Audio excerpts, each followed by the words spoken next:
नमस्कार.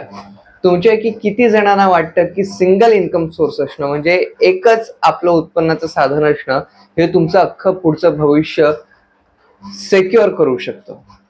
खरं तर सिंगल इन्कम सोर्स असणं हा आजच्या 21व्या शतकातला सगळ्यात मोठा धोका आहे. नमस्कार, माझं नाव आहे केतन सावंत आणि मी आज तुमच्याशी बोलायला आलोय ते पैसा ह्या विषयावरती. वर्ल्ड बँकेच्या एका रिपोर्टनुसार ज्या व्यक्तींकडे फक्त सिंगल इन्कम सोर्स असतो म्हणजे एकाच मार्गाने पैसा येत असतो, म्हणजेच तुम्ही जॉब करता किंवा सर्व्हिस करता, ह्या एकाच मार्गाने पैसा येत असतो, त्यांचं इतर जे लोक आहेत त्यांच्या 70% जास्त हे लोक तणावाखाली असतात.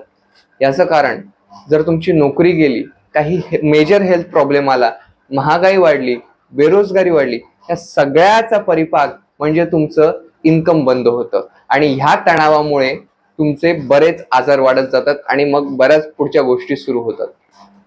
हे का होतं? कारण आपली विचारसरणी, माइंडसेट. आजकाल आपण फायनान्शियल फ्रीडम हा शब्द खूप ऐकतोय, त्याबद्दलच आहे.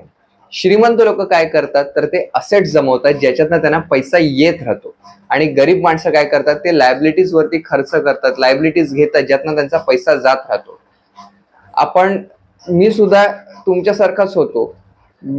महिन्याच्या शेवटच्या दिवशी सुद्धा मी पैशासाठी स्ट्रगल करायचो, पण मी साईड हसल सुरू केलं, मी ऑनलाईन कॉन्टेंट वरती काम करायला चालू केलं आणि मी ह्या चक्रातनं बाहेर पडलो. आणि मग मला जाणवलं की सिंगल इन्कम सोर्स वरती डिपेंड राहणं खूप कठीण आहे, जवळजवळ अशक्यच आहे.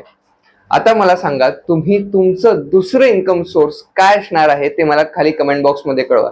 कारण एक लक्षात ठेवा, सिंगल इन्कम सोर्समुळे तुम्ही सर्व्हाइव्ह करू शकता, पण जर तुमच्याकडे मल्टिपल सोर्स ऑफ इन्कम असतील तर तुम्ही फायनान्शियल फ्रीडमकडे जाता, तुम्हाला आर्थिक स्वातंत्र्य मिळतं आणि मग तुमची गणती श्रीमंतांमध्ये होते, तुमचं आयुष्य सुखाचं होतं. भेटूया पुढच्या व्हिडिओमध्ये, तोपर्यंत नमस्कार.